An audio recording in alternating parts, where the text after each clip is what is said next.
अरूको भिडियो देखेर अरूले कमाएको देखेर खुट्टा तान्नेहरू धेरै छन् क्या यहाँ होइन। अनि अर्काको भिडियोहरू हालेर पैसा कमाउनु मिल्दैन रे। कसरी मिल्दैन अर्का भिडियो? मैले त युट्युबबाट पैसा कमाइरहेको छु, फेसबुकबाट पैसा कमाइरहेको छु, त्यही अरूकै भिडियो हालेर कमाइरहेको छु। र म कसरी भिडियो हाल्छु अनि कसरी एडिटिङ गर्छु, मेन भनेको के हो भन्दाखेरि एडिटिङ हो के। बुझ्नुभयो नि? कपिराइट आउनु भएन होइन। अलिकता पुरा कन्टेन्ट उसैको भिडियो होइन पुरा डाउनलोड गरेर हालिदियो भने त अब कहाँबाट हुन्छ त?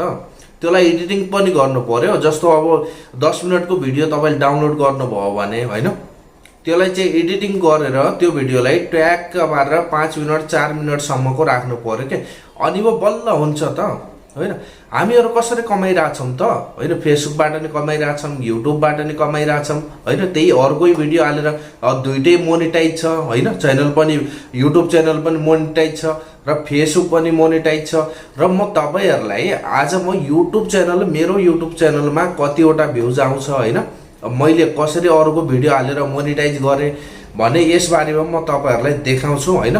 अनि तपाईँलाई चाहिँ सिधा म मोबाइल स्क्रिनमा लान्छु। सबभन्दा पहिला त्यो भिडियो हेरेर अनि पत्याउनुहुन्छ कि अरूको भिडियो हालेर पनि पैसा कमाउन सकिने रहेछ भनेर। जाम त अब साथीहरू, म सबभन्दा पहिला म आफ्नो युट्युब च्यानलमा आइसकेँ होइन। अब चाहिँ यहाँनिर यो मेरो चाहिँ युट्युब च्यानल हो होइन, न्यू ब्लग छ भनेर यो चाहिँ मेरो युट्युब च्यानल हो है। अब म योमा क्लिक गर्छु होइन। क्लिक गरेर म तपाईँहरूलाई देखाउँछु। योमा 2792वटा सब्सक्राइबर भएको छन् होइन। अहिलेसम्म टोटल भ्युज भनेको 1.1 मिलियन आछ। अनि लाइक भनेको 21,000 छ होइन। 64वटा कमेन्ट छ अनि 426वटा शेयर छ होइन। यो चाहिँ तपाईँको अहिले 8-9 घन्टा भयो यो चाहिँ भिडियो हालेको। र यहाँनिर भ्युज हेर्नु है 3,08,000 आछ होइन भिडियोमा। अनि माथि सर्ट्समा हेर्नु 1,13,000, 40,000, 37,000 होइन, 21,000, 20,000, 19,000, भिडियोमा नि 80,000, 7,000, 7,000 होइन। यतिको भ्युज आउनु भनेको नि धेरै हो। यति भ्युजले नै कमाइ हुन्छ के होइन। अब कमाइ कसरी हुन्छ भने अब म तपाईँहरूलाई देखाउँछु है कमाइ कति हुन्छ। अब यो च्यानलमा आइसके पछाडि यहाँनिर हेर्नु होइन। म हरेक भिडियोहरू म भिडियोमा जान्छु होइन। भ्युजहरू कति आछ होइन। म यहाँनिर हेर्नु भिडियोहरूको भ्युजहरू हो होइन। 2 दिनमा कति भ्युज आछ होइन। अनि 3 दिनमा कति भ्युज आछ, 4 दिनमा कति, 6 दिनमा कति होइन। यतिको भ्युज आछ। अनि म तपाईँहरूलाई यहाँ हेर्नु अहिले भर्खरै पनि एउटा कमेन्ट आयो।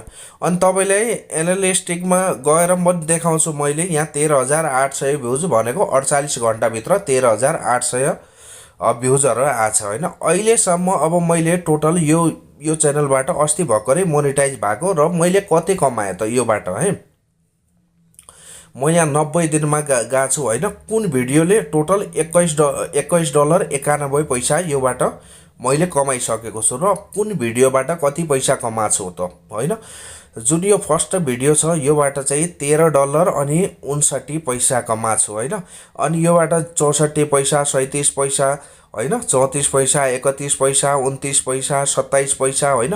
त्यसै गरी धेरै भिडियोहरूबाट हर भिडियोबाट मैले कमाएको छु। अब यहाँ हेर्नु यो चाहिँ मेरो कमाइ भनेको अब यो $100 पुग्यो भने तुरन्तै मेरो एकाउन्टमा आउँछ। मैले एडसेन्स गुगल पिन पनि मेरो आइसकेको छ। त्यो पनि मैले सेटलमेन्ट सबै गरिसकेको छु। र मैले बैंकको डिटेल भने अझ अहिले हालेको छैन। अब $100 पुग्यो भने चाहिँ हाल्नु पर्ला भनेर चाहिँ।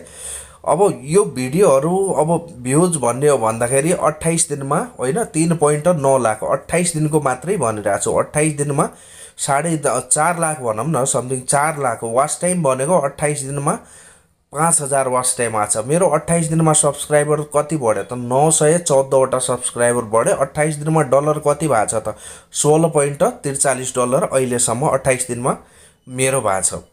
र मैले यहाँनिर तपाईँहरूले देख्नु भएको छ होइन। मैले मेरो फेस पनि देख्नु भएको छ। यो मेरो भिडियो हो त होइन नि। मैले पनि अरूकै भिडियो हालेर कमाउँछु। यति त अरूकै भिडियो हालेर कमाउँ नि त मैले पनि होइन। र कसले भन्यो अरूको भिडियो हालेर डलर कमाइ हुँदैन होइन, कपिराइट आउँछ? सबभन्दा मेन के हो? एडिटिङ। तपाईँहरूलाई एडिटिङ आउँदैन भने मैले एडिटिङको अलरेडी एउटा भिडियो बनाएर हालिसकेको छु होइन। फेसबुकमा र युट्युबमा जहाँ पनि तपाईँहरू हेर्न सक्नुहुन्छ। टेक्निकल युट्युब नेपालमा होइन। टेक्निकल युट्युब नेपाल भनेर चाहिँ फेसबुकमा होस् चाहे युट्युबमा होस् सर्च गरेर हेर्नु होला। ल अहिलेलाई भने ओके यति बाई बाई।